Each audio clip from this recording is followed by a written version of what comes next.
नमस्कार दोस्तों, मेरा नाम राहुल सागर है और स्वागत है आप सभी का मेरी YouTube channel study with Rahul Sagar में। तो चलिए बात कर लेते हैं आज के टॉपिक के बारे में।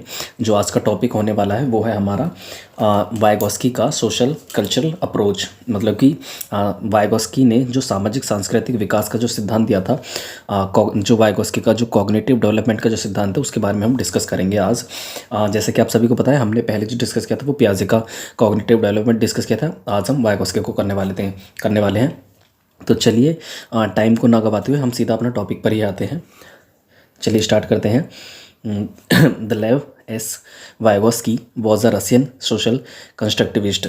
जो वाइगोस्की थे वो एक रशियन कंट्री के, मतलब रशिया के एक कंस्ट्रक्टिविस्ट थे। कौन थे? रशिया के सोशल कंस्ट्रक्टिविस्ट थे, मतलब कि सामाजिक संरचनावादी थे। ठीक। He focused on socio-cultural aspect that a person gain cognition from social cultural events। उन्होंने जो है सोशल कल्चरल पहलुओं पर जो है सामाजिक और सांस्कृतिक पहलुओं पर अत्यधिक बल दिया है वाइगोस्की ने। वो कहते हैं कि जो एक व्यक्ति है, एक बच्चा है, अपने जो कॉग्निशन, अपने संज्ञान की जो समझ है वो सामाजिक सांस्कृतिक पहलुओं से ही बनाता है। मतलब कि समाज में रहकर ही एक व्यक्ति अपने संज्ञान की समझ को बढ़ाता है। ठीक, जैसे कि यहाँ पर दिखा हुआ है, ये जो है ही focused on social cultural aspect that a person gain cognition from social cultural events. ठीक। Vygotsky's theory emphasize on the fundamental role of social interaction in development of cognition। Vygotsky की जो थ्योरी है वो हमें बताती है कि एक बच्चा समाज में रह कर के, मतलब कि समाज के साथ इंटरेक्ट करके ही अपने संज्ञान की समझ को डेवलप कर पाता है। मतलब कहने का ये है यहाँ पर, वाइगोस्की की थ्योरी जो है सामाजिक और सांस्कृतिक पहलू, मतलब सोशल और कल्चरल एस्पेक्ट पर बहुत ज़्यादा ध्यान देती है। और वो ये कहती है कि जो एक व्यक्ति की संज्ञान की समझ है, जो एक व्यक्ति का जो माइंड की समझ है, वो किसके थ्रू बढ़ती है, वो उसका जो डेवलपमेंट है वो सोशल इंटरेक्शन के तहत होता है और कल्चरल एस्पेक्ट के तहत होता है। ठीक। He believed that community plays a central role. मतलब उन्होंने विश्वास किया है कि जो समुदाय है, मतलब जो हमारा सामाजिक समुदाय होता है, वो एक बहुत ही इंपॉर्टेंट रोल प्ले करता है, मतलब एक सेंट्रल रोल प्ले करता है किसमें? एक बच्चे के संज्ञान के विकास में। ठीक। Social learning precedes development. Social learning precedes development, मतलब कि जो समाज में जो रह करके अधिगम है, जो समाज में रह करके अधिगम किया जाता है, उससे क्या होता है? डेवलपमेंट जो है आगे बढ़ता है। उनका कहने का मतलब यहाँ पर ये है, अपोजिट टू कंस्ट्रक्टिविस्ट प्याजे। इनकी जो थ्योरी है, वाइगोस्की की जो थ्योरी है, प्याजे के अपोजिट थी। मतलब प्याजे कुछ और बात कहते थे, ये इन्होंने यहाँ पर कुछ और बात की है। इसके बारे में हम आगे डिस्कस करेंगे। ठीक। Age and stage doesn't matter in Vygotsky's theory. मतलब वाइगोस्की की जो थ्योरी है, ये सोशल कल्चरल अप्रोच जो है, इसमें क्या कहा है कि जो एज है, मतलब कि आयु जो है एक बच्चे की, और स्टेज, जैसे कि आपने प्याजे की थ्योरी में पढ़ा था, pre operational stage, concrete, sensory motor stage, ये जो कुछ स्टेज बताई थी हमने पहले। अगर आपने अभी वो वीडियो नहीं देखी है तो उन वीडियोज़ को देखिए, उसमें आपको पता चल जाएगा। तो प्याजे क्या कहते हैं कि प्याजे कहते हैं कि एक बच्चे का जो विकास है वो एक डिसकॉन्टिन्यूस प्रोसेस है। मतलब कि कॉन्टिन्यूस प्रोसेस नहीं है, एक डिसकॉन्टिन्यूस प्रोसेस है और स्टेज वाइज होता है एक बच्चे का विकास। उन्होंने कुछ स्टेजेस बताई थी, 4 स्टेज के बारे में उन्होंने बात की है। पहली कौन सी है? सेंसरी मोटर स्टेज, दूसरी है प्री ऑपरेशनल, और तीसरी है कॉन्क्रीट ऑपरेशन, और चौथी है फॉर्मल ऑपरेशनल। तो उन्होंने स्टेज की बात की है। बट यहाँ पर जो वाइगोस्की कहते हैं, वाइगोस्की ने कहा है कि एज और स्टेज ये मैटर नहीं करती एक बच्चे के संज्ञान के विकास में। बट प्याजे ने संज्ञान के विकास में उन्होंने कहा है कि एक बच्चे के संज्ञान के विकास में एज और स्टेज दोनों मैटर करती हैं। Development process lies behind the learning process. Vygotsky की थ्योरी ये बताती है, इस बात पर बेस्ड है कि जो एक बच्चे का जो डेवलपमेंट है, मतलब एक बच्चे का जो कॉग्निटिव डेवलपमेंट है, वो लर्निंग के थ्रू होता है, मतलब कि अधिगम के थ्रू होता है। क्या? पहले सीखेगा बच्चा, उसके बाद जो है उसका डेवलपमेंट होगा। बट प्याजे की अगर हम बात करें तो प्याजे कहते हैं कि पहले बच्चे का डेवलपमेंट होगा, उसके बाद उसमें जो है लर्निंग आएगी। मतलब बच्चा जो है पहले उसमें उसका डेवलपमेंट होगा, फिर उसके बाद लर्निंग आएगी। बट वाइगोस्की कहते हैं कि पहले लर्निंग होगी, फिर उसके बाद उसका डेवलपमेंट होगा बच्चे का। ठीक। इन्होंने जो है 3 इंपॉर्टेंट एस्पेक्ट बताए हैं सोशल, कौन से हैं? इन्होंने जो है वाइगोस्की ने 3 इंपॉर्टेंट एस्पेक्ट बताए हैं, 3 महत्वपूर्ण पहलू बताए हैं। एक है सोशल इंटरेक्शन, दूसरा है लैंग्वेज, क्या है, एक सेकेंड, पहला है सोशल इंटरेक्शन, दूसरा है लैंग्वेज और तीसरा है कल्चर। सोशल इंटरेक्शन मतलब कि सामाजिक अन्योन क्रिया, इसे हिंदी में कह सकते हैं, और लैंग्वेज भाषा, कल्चरल सांस्कृतिक, मतलब इन तीनों महत्वपूर्ण पहलुओं पर बहुत ही ज़्यादा बल दिया है। और वो कहते हैं कि समाज में रह करके एक बच्चा समाज के साथ अन्योन क्रिया करके, समाज के साथ इंटरेक्ट करके एक बच्चा और लैंग्वेज के थ्रू, लैंग्वेज को एक बहुत ही इंपॉर्टेंट टूल माना है वाइगोस्की के द्वारा, ठीक, और कल्चरल एस्पेक्ट को भी बहुत ही इंपॉर्टेंट पता है एक बच्चे के संज्ञानात्मक विकास के लिए। ठीक, ये तीन तीन बहुत ही महत्वपूर्ण पहलू हैं। किसके द्वारा बताए गए हैं? ये वाइगोस्की के द्वारा बताए गए हैं, सोशल इंटरेक्शन, लैंग्वेज और कल्चर। आपसे जो है यहाँ से क्वेश्चन बन सकता है दोस्तों, तो इनको जो है याद रखना। 3 इंपॉर्टेंट एस्पेक्ट कौन कौन से हैं वाइगोस्की की थ्योरी के? वो है सोशल इंटरेक्शन, लैंग्वेज और कल्चर। ठीक, जैसे यहाँ पर कुछ पॉइंट्स लिखे हैं कि पियाजे कहते हैं कि डेवलपमेंट से लर्निंग होगी। मैंने यहाँ पर बताया था कि पियाजे कहते हैं कि डेवलपमेंट से लर्निंग होगी, बट वाइगोस्की कहते हैं कि पहले लर्निंग होगा और फिर लर्निंग से ही डेवलपमेंट होगा। वाइगोस्की कहते हैं कि पहले तो लर्निंग होगी बच्चे में, पहले जो है बच्चा सीखेगा, फिर उसके बाद उसका डेवलपमेंट होगा, बट पियाजे कहते हैं कि पहले डेवलपमेंट होगा, उसके बाद जो है बच्चा सीखेगा। ठीक, this theory also known as Vygotsky's social cultural approach. इस थ्योरी को वाइगोस्की का सोशल कल्चरल अप्रोच भी कहा जाता है, या फिर इसे वाइगोस्की के द्वारा जो संज्ञानात्मक विकास का सिद्धांत है उसे ये भी कह देते हैं, मतलब वाइगोस्की का संज्ञानात्मक विकास का सिद्धांत। ठीक, कुछ टर्म्स दी गई हैं यहाँ पर, जैसे ZPD, zone of proximal development. क्या है? जोन ऑफ प्रॉक्सिमल डेवलपमेंट, जिसे हिंदी में क्या कहते हैं? समीपस्थ विकास का क्षेत्र। क्या कहते हैं? समीपस्थ विकास का क्षेत्र। जैसा कि आपको दोस्तों यहाँ पर कुछ 3 गोले बनकर दिखाई दे रहे होंगे। यहाँ पर पहला एरिया जो है वो है क्या? A, जिसमें A एरिया है। ठीक, एक तो एरिया वो हो गया, और उसके बाद जो ZPD वाला एरिया है, फिर उसके बाद है B, जहाँ पर लिखा हुआ है B, यहाँ पर आप देख रहे होंगे ये जो B है। ठीक, तो बात कर लेते हैं ZPD मतलब zone of proximal development.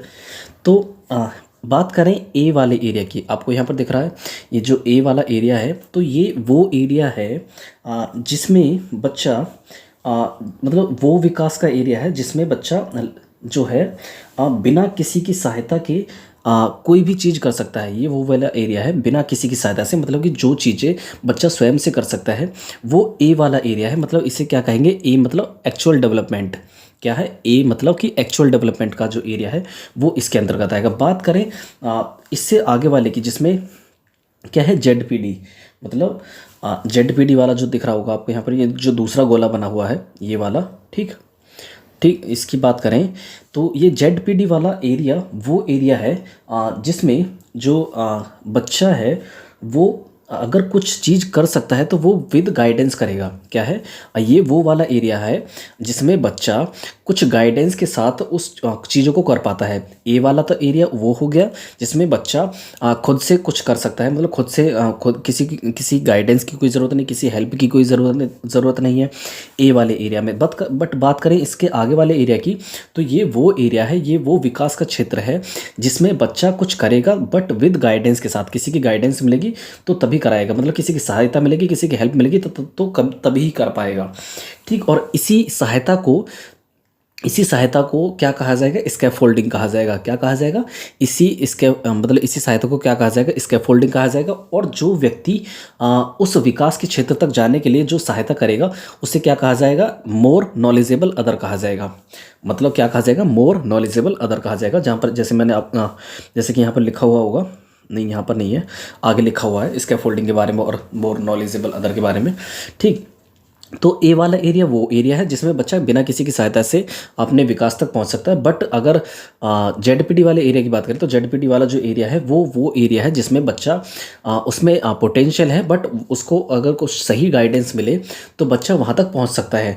But बात करें ये बी वाले एरिया की, जो सबसे बड़ा गोला बना हुआ है, इसमें क्या है? बच्चा इसमें जो है वो विकास का क्षेत्र शामिल है जिसमें बच्चा जो मतलब इतनी पोटेंशियल नहीं है बच्चे में कि वो वहाँ तक पहुँच पाए। मतलब लर्नर्स कांट डू मतलब बच्चा जो है वो कुछ नहीं कर सकता यहाँ के एरिया में। बट बात करें जेडपीडी वाले एरिया की, तो जेडपीडी वाले एरिया में बच्चा किसी की सहायता से, स्कैप फोल्डिंग से बच्चा जो है उस विकास के क्षेत्र तक पहुंच सकता है, मतलब उस चीज़ों उस इस दायरे में आने वाली चीज़ों को वो कर सकता है। बट और बात करें ए वाले एरिया की, तो ए वाले एरिया में जो है बच्चे को चीज़ों को करने के लिए किसी भी व्यक्ति की, किसी भी गाइडेंस की, किसी भी तरीके की हेल्प की कोई ज़रूरत नहीं पड़ेगी।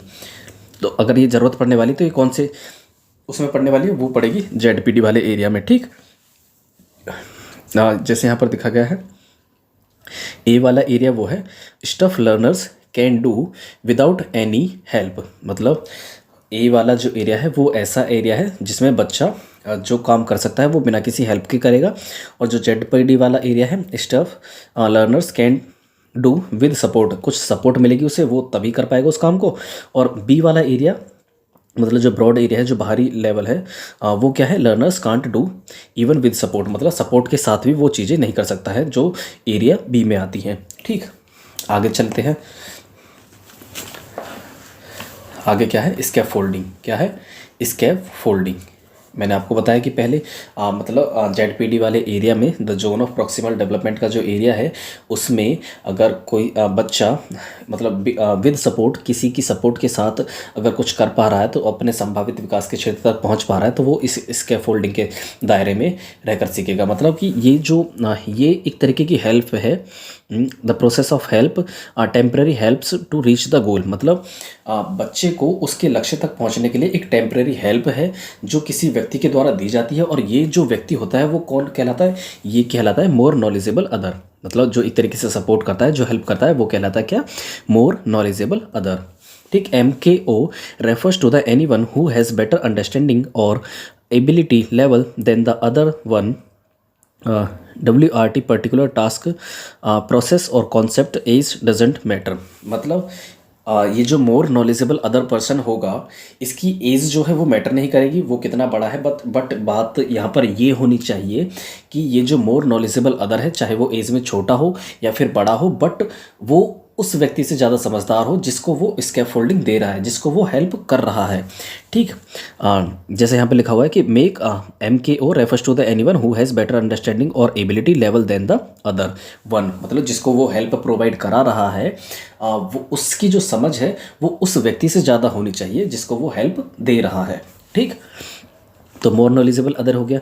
ठीक, आगे बात कर लेते हैं वाइगोस्की एंड लैंग्वेज। वाइगोस्की ने जो अपनी संज्ञानात्मक विकास का सिद्धांत दिया है उसमें लैंग्वेज के बारे में क्या बात की है, उसके बारे में जान लेते हैं। सबसे पहले वाइगोस्की ने लैंग्वेज के बारे में क्या कहा है, इसको जानने से पहले हम क्या जान लेते हैं, प्याजे ने लैंग्वेज के बारे में क्या कहा है। क्या प्याजे ने लैंग्वेज के बारे में क्या कहा है? तो प्याजे के अकॉर्डिंग तो जो लैंग्वेज है एक इम्पॉर्टेंट रोल प्ले नहीं करती है एक बच्चे के संज्ञानात्मक विकास में। क्या प्याजे ने कहा है कि जो लैंग्वेज है उसको महत्व नहीं दिया है प्याजे ने कि बच्चे का संज्ञानात्मक विकास पर कोई प्रभाव डालने वाली है लैंग्वेज। बट वाइगोस्की कहते हैं कि Vygotsky believed that the language develops from social interaction. Vygotsky believed that the language develops from social interaction. Vygotsky कहते हैं कि जो बच्चे में जो भाषा का विकास होगा वो सोशल इंटरेक्शन के थ्रू होगा। किसके थ्रू होगा? समाज में रह करके जब अन्योन क्रिया करेगा, समाज में रह करके बातें करेगा, तो क्या होगा, बच्चे में जो है लैंग्वेज का डेवलपमेंट होगा। Vygotsky viewed language as a man's greatest tool, a mean for communicating with the outside world. Vygotsky कहते हैं कि जो लैंग्वेज है वो एक बहुत ही इंपॉर्टेंट रोल है प्ले करता है, एक बहुत ही इंपॉर्टेंट टूल है, बहुत ही ग्रेटेस्ट टूल है एक व्यक्ति की लाइफ का, क्योंकि लैंग्वेज के माध्यम से ही बच्चा जो है अपने आसपास के एरिया में, अपने समाज में रह करके क्या कर सकता है, कम्युनिकेट कर सकता है एक दूसरे लोगों से। ठीक, तो वाइगोस्की ने जो है कहा है कि लैंग्वेज एक बहुत ही बड़ा एक इंसान की लाइफ का एक बहुत ही बड़ा टूल है जिससे वो यूज़ करता है दूसरे लोगों के साथ कम्युनिकेट करने में, संप्रेषण करने में या फिर बातचीत करने में। ठीक, thoughts and language are initially separate systems from the beginning of the life and starts merging around 3 years of age. क्या? Thoughts and language are initially separate systems from the beginning of the life and starts merging around 3 years of age. Vygotsky कहते हैं कि जो language है और thought जो है एक दूसरे से इंडिपेंडेंट है इनिशियल दौर में, मतलब जब लाइफ की शुरुआत होती है तो थॉट और लैंग्वेज, मतलब कि थॉट हिंदी में विचार और भाषा, ये शुरुआती दौर में जब एक बच्चे की लाइफ की शुरुआत होती है तो वो शुरुआती दौर में तो क्या होता है, एक दूसरे से अलग होते हैं, क्या होते हैं, सेपरेट सेपरेट सिस्टम होता है इन दोनों का। बट बात करें जब बच्चा 3 साल की एज में आता है तो उस समय बच्चे का थॉट और जो लैंग्वेज है ये दोनों क्या होती हैं, मर्ज हो जाती हैं, क्या हो जाती हैं, मर्ज हो जाती हैं, एक दूसरे में मिल जाती हैं। ठीक, तो वाइगोस्की कहते हैं कि जो शुरुआती दौर में तो लैंग्वेज और थॉट दोनों शुरुआती दौर में तो अलग अलग होते हैं, दोनों अलग अलग सेपरेट होते हैं। बट बात करें तो तीन ईयर के बाद, मतलब 3 साल के बाद जो है बच्चा जब 3 इयर्स एज का हो जाता है तो उस समय बच्चे का जो थॉट है और जो लैंग्वेज है वो दोनों आपस में मर्ज हो जाती हैं। ठीक, thoughts and language are parallel. इन्होंने कहा है कि थॉट और लैंग्वेज जो है वो क्या है, समानांतर है। ठीक, अकॉर्डिंग टू प्याजे थॉट प्रोसीड्स लैंग्वेज। प्याजे क्या कहते हैं, प्याजे कहते हैं कि बच्चे में जो है पहले थॉट आएगा, क्या आएगा, बच्चे में जो है पहले थॉट आएगा, फिर उसके बाद जो है धीरे धीरे लैंग्वेज का डेवलपमेंट होगा बच्चे में। पहले बच्चे में थॉट आता है, फिर उसके बाद लैंग्वेज का डेवलपमेंट होता है अकॉर्डिंग टू प्याजे। ठीक, at this stage speech and thoughts are interdependent. क्या है, इस स्टेज में मतलब कि 3 साल की अवस्था में जो है बच्चे का, वाइगोस्की कहते हैं कि 3 साल की अवस्था में इस समय जो है बच्चे का जो स्पीच है, मतलब कि जो लैंग्वेज है और थॉट्स है वो एक दूसरे पर निर्भर रहते हैं, क्या हो जाते हैं, एक दूसरे पर निर्भर रह जाते हैं। वाइगोस्की ने कुछ स्पीच या फिर कुछ लैंग्वेज के प्रकार की बात की है, द टाइप्स ऑफ स्पीच बताए हैं। बात करें इससे पहले हम जान लेते हैं कि प्याजे ने क्या कहा था। प्याजे ने एक लैंग्वेज की बात की थी, वो कौन सी थी, ईगोसेंट्रिसिज्म की बात की थी, जो क्या है हिंदी में क्या कहते हैं हम उसे, हम केंद्रित वाक। हम केंद्रित वाक मतलब बच्चा अपने आप को, सेल्फ को, अपने आप को सेंटर में रखेगा, मतलब कि आप दूसरों के पर्सपेक्टिव से सोचेगा नहीं, बट केवल ये मान करके चलेगा बच्चा कि जो चीज़ें मुझे पसंद है वो दुनिया को पसंद है। ठीक, तो वो हो गया अहम केंद्रित वाक।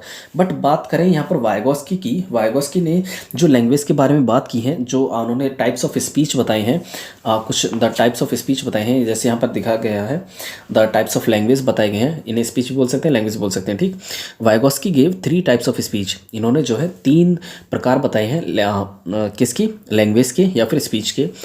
Social speech up to 2 years, मतलब 2 साल की अवस्था तक सोशल स्पीच आ जाती है, मतलब बच्चा जो है समाज में रह करके बात करने लगता है। ठीक, प्राइवेट स्पीच 3 साल की अवस्था तक, और साइलेंट इनर स्पीच 7 वर्ष के बाद बच्चे में आ जाती है। These are added at the different edges.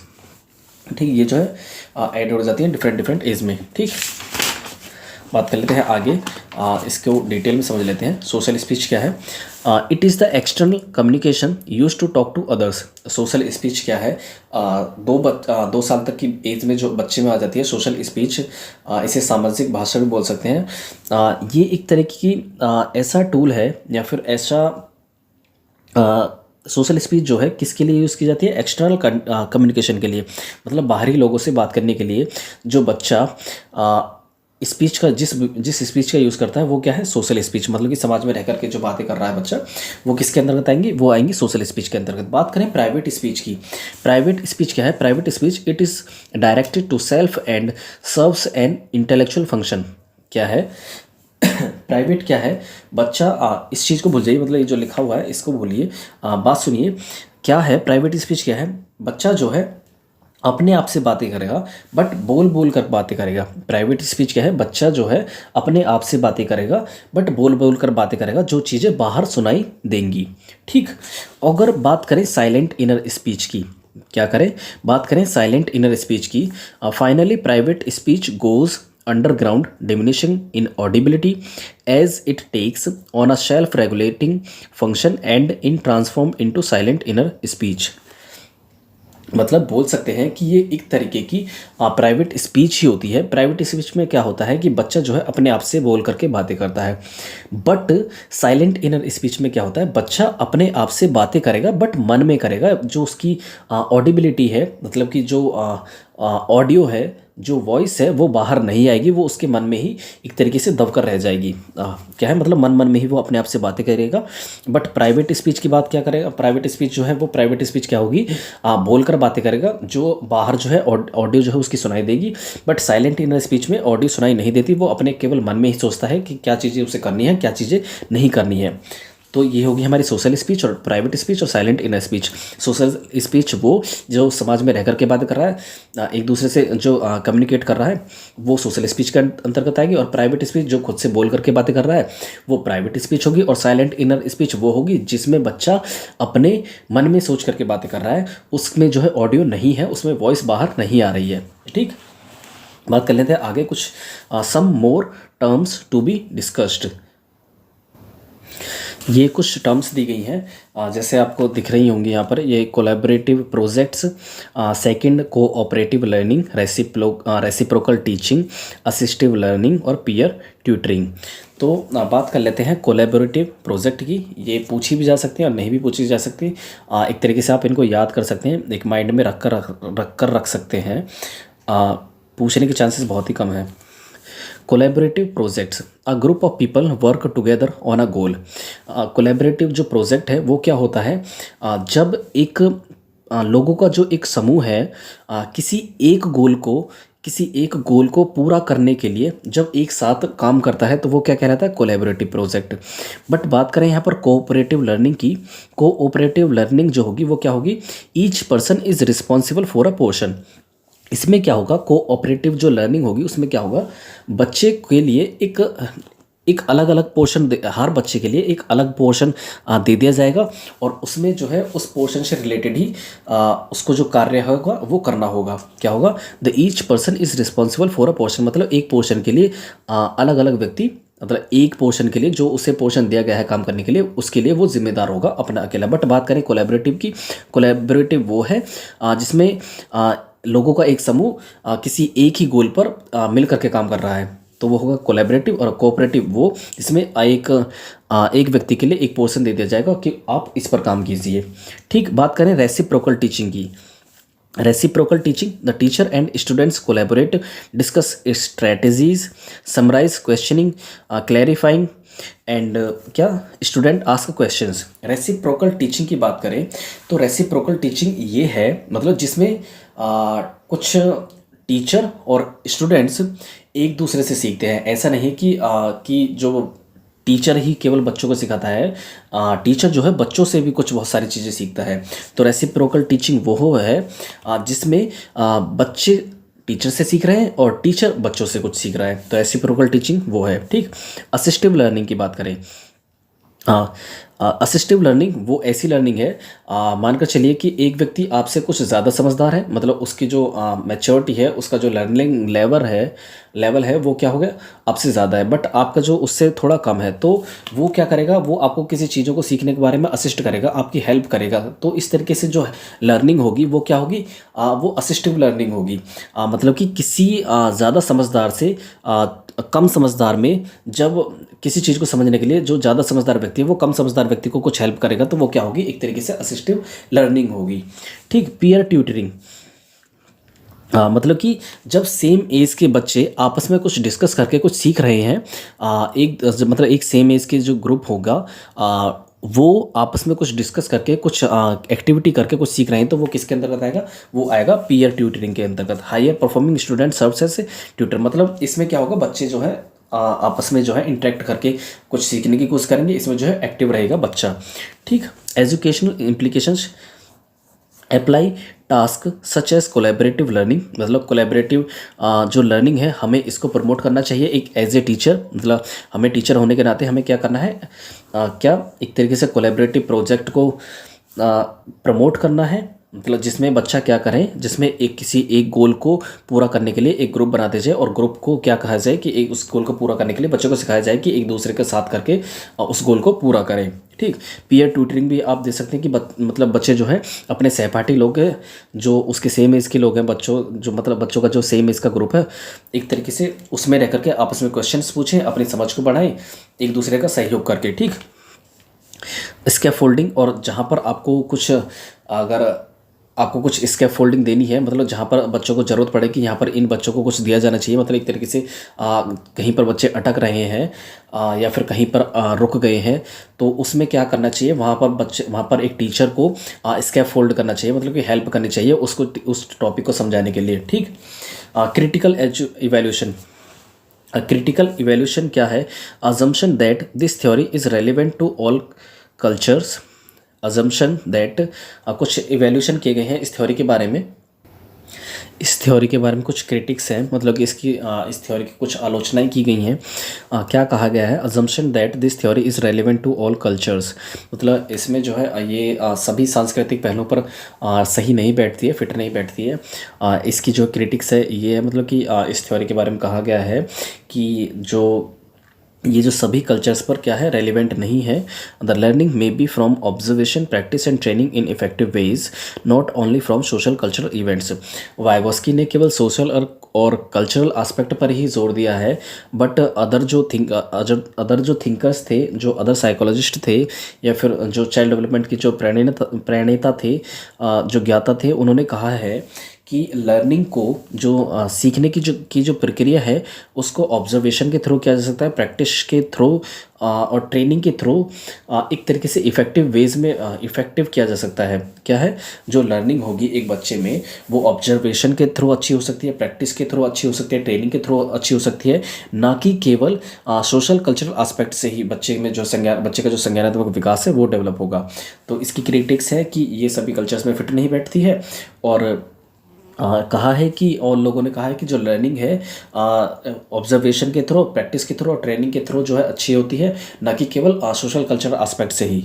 तो ठीक है, तो यही थी हमारी आज की थ्योरी। गाइस, अगर आपको वीडियो पसंद आई है तो प्लीज़ वीडियो को लाइक कीजिए, शेयर कीजिए और बेल आइकन को भी प्रेस कर लीजिएगा, ताकि जो हमारी आने वाली वीडियोस हैं उनको आप आसानी से देख सकें।